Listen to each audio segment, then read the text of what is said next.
Yo guys, what is going on? In today's video, I will be showing you the best build for PvE currently.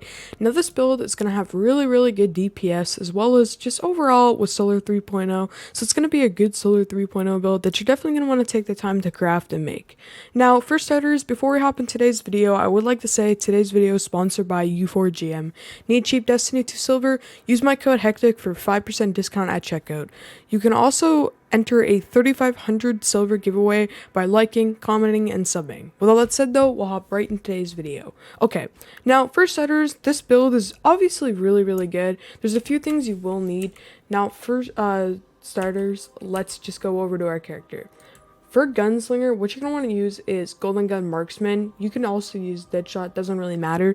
Now, for the dodge, I would go with Acrobat Dodge. The reason why is because it makes you Radiant, which is going to give you a damage buff. And that's exactly what you're going to want.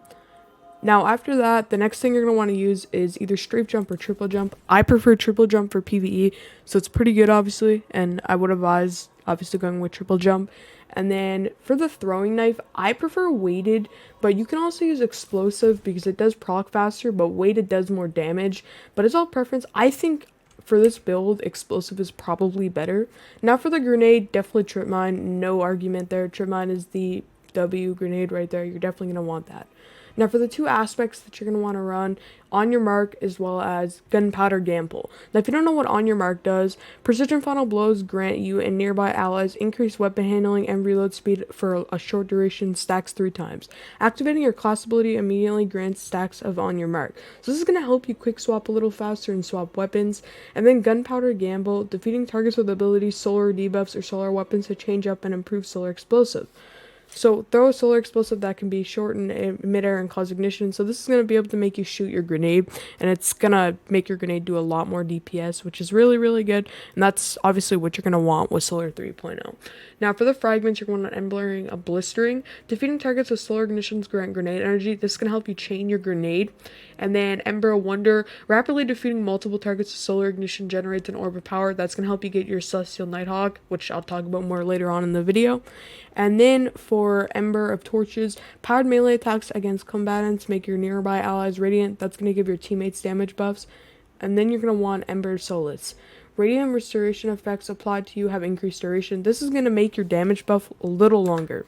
Now, what you're going to want to use is completely preference for this build. I think either Witherhoard or Arbalest is perfectly fine. I'm going to use Witherhoard because I still need to complete the Catalyst. Now, for Scout Rifle, obviously you don't need to use Ashley's Embrace, but I actually like this roll. Stats for all and Vorpal with high caliber. It's actually really good. I do have the Adept version, luckily. I don't know why Freehand is on there. So if you do have a Adept version of this, you can actually check on Adept Minor Spec or Big One Spec, which is obviously what you're going to want to use for this. So this is going to deal a little more damage, but if you don't have this, you can also use over at Scout Rifles for secondaries. You can always use something like Contingency's Plan.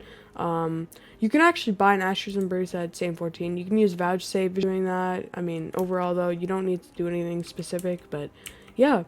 Now, for the rocket launcher, I'm going to be using Royal Entry. Now, the roll I have is Auto Lane Holster, Lasting Impression. This is a really good roll on this rocket launcher. Make sure you have Boss Spec. You can also use Hothead if you have that. I personally like Hothead or Royal Entry over Hothead because I feel like it's just better, but that's just all preference for me. Now, for starters, you're going to want Celestial NIGHTHAWK. I'm going to show you guys all the mods that you're going to want to use. For starters, you're going to want to masterwork this thing if you haven't. I'm only going to upgrade it to 9 though, because nothing here that we'll be using is super crucial. You're going to want to run High Discipline.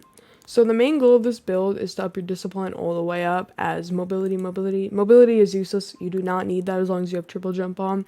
So make sure you are running the highest discipline you can actually get. So as an example, I'm going to take out my Rezo mod, put a discipline on, and easy. Super fast and efficient. But yeah, so I'm running 7 disciplines. My grenade's going to come back in 51 seconds, which isn't horrible. For mods and stuff that you're going to want to run, where I'm using Witherhoard, you're definitely going to want to check on the following grenade launcher scavenger and all that. But overall, the mods aren't too easy, or I mean too hard to manage, but I would advise using just the basic scavenger mods for PvE and stuff like that. But yeah, I mean, this is the build and aspects and fragments I'm using. If you guys enjoyed today's video, make sure you hit that like button and sub. I hope to see you guys return. Like always, have a great rest of your day. Peace.